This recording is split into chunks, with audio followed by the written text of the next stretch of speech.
Hi guys, Charlie Sharp here, and one of the biggest questions I get asked when it comes to running and trail running particularly is what do you do about navigation? Also get asked a lot about GPS devices, so obviously many people have the watches and things like apps on the phone, but what do I use for navigation? So ultimately I can use a map and compass, so I can navigate with that. Some races it's compulsory, so if it's compulsory you've got to carry a map, but that's another topic, another discussion. So what I want to do today is give a little review of the GPS that I've been using, and I've suggested to quite a lot of people already. Lots of people have used it and they've had a lot of benefit with it, but there are new devices as well. So what I'll do, I'll give you a little review of this one, let you know what I think, and then also make a couple of suggestions at the end, and I'll pop a link in the bottom in the description for you so you can have a little look on there. So the GPS device that I use for navigation is the Garmin ETREX 20.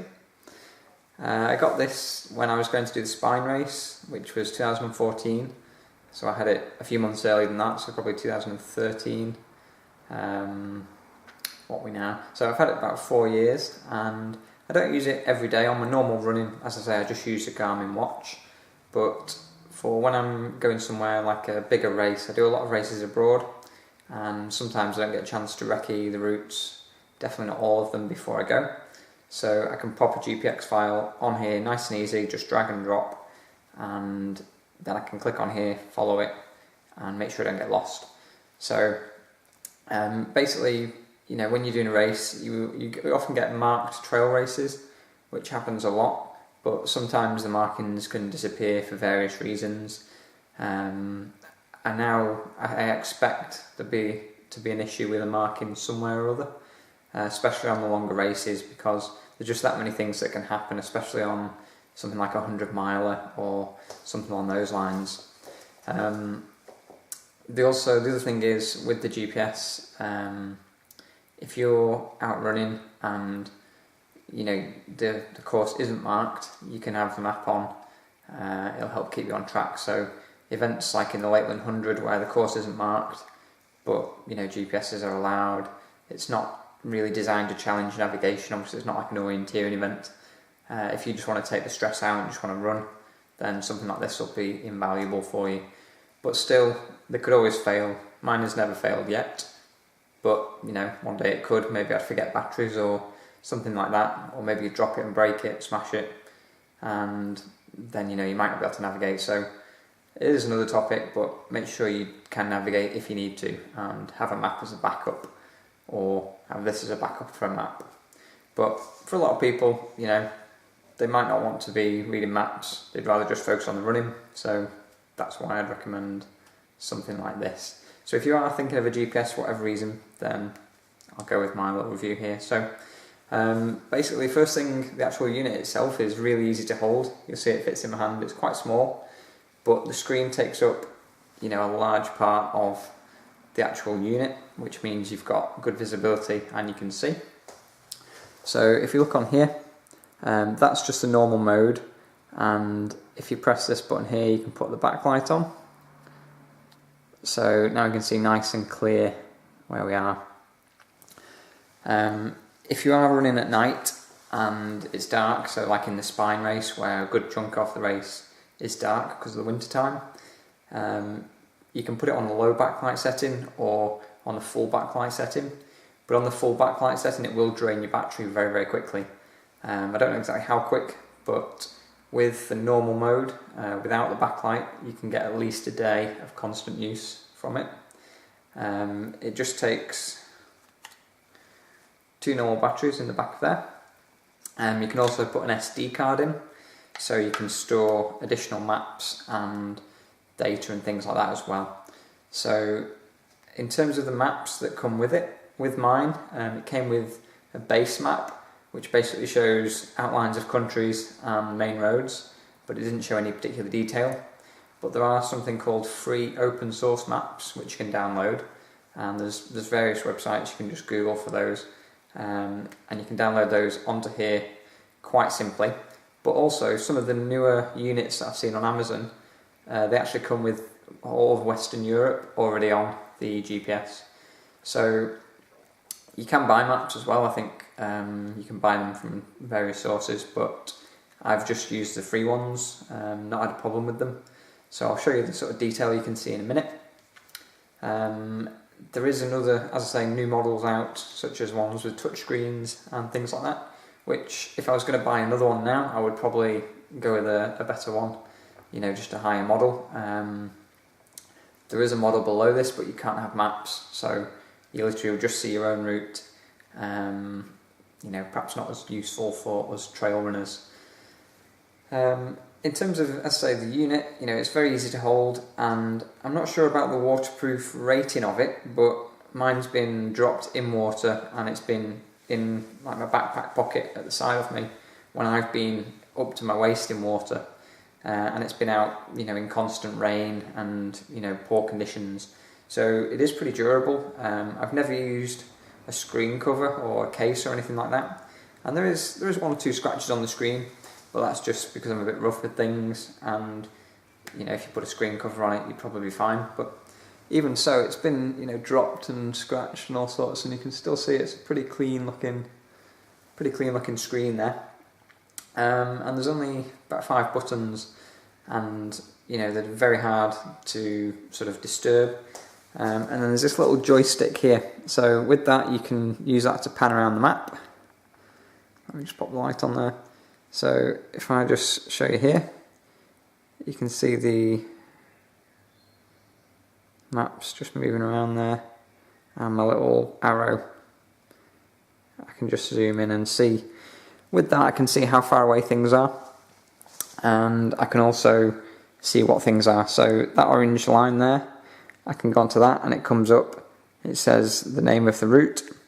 If I click, then I can also go to that destination, but it'll tell me things like the altitude. Can you see that?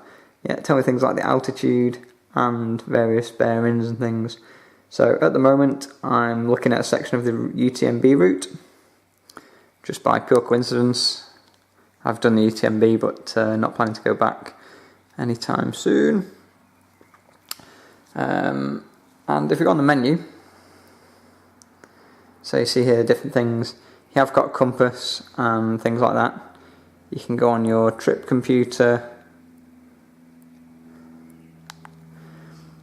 and on here you can see various things like the time, how far you've been going since you last reset, and stop time, moving time, things like that. So I don't really worry too much about this because I have my GPS watch, but if you're just using this, then you can have a look there.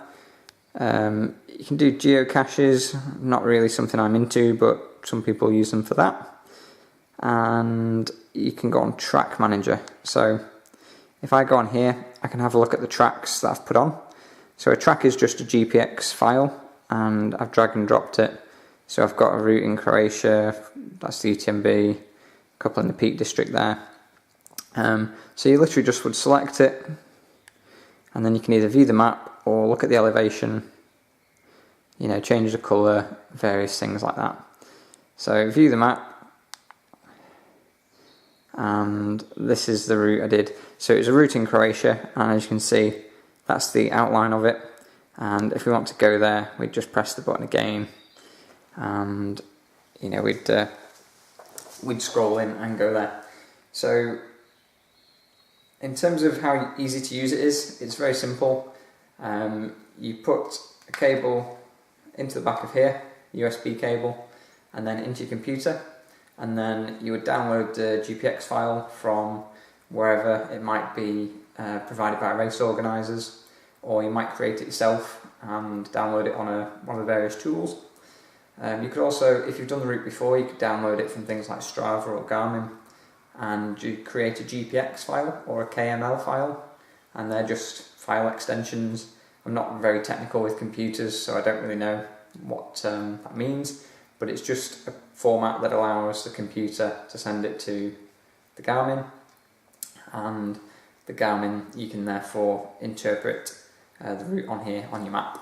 So in terms of the cost of it, it was around about 120 or 140 pounds, something like that, when I bought it a few years ago. I think they are now a bit cheaper, but there are newer models also.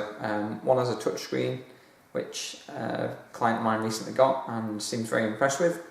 There are also other variations, like there's, this is the ETREX 20, which I'll pop a link to, but there are the 30 and the 10. So the 30 is a better version, the 10 is a lower version. But yeah, in terms of a GPS, for me the main thing that I wanted was to be durable, easy to use, and have a good battery life. I didn't want to have one that's got a built-in battery that you have to plug in to charge, because on multi-day races and things like the Spine, or when you just want to use it for a longer period without having to worry, having normal batteries, you can get them anywhere in the world that I've been so far. So you just literally pop the new batteries in and you're away and you're rolling again.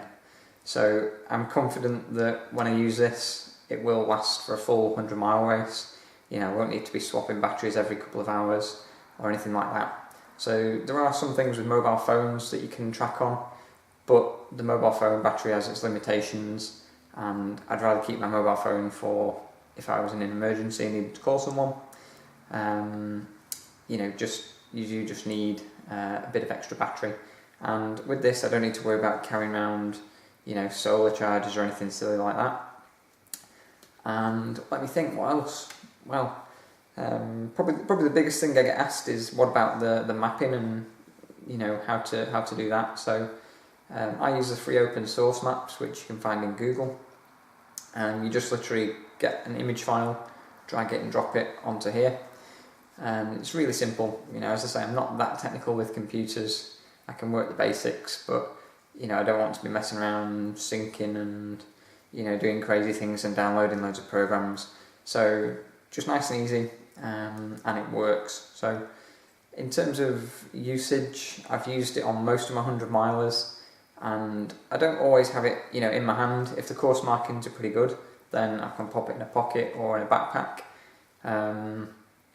And if you just leave it, turned on like this, it will last the whole race. It will last at least a day. So let me see.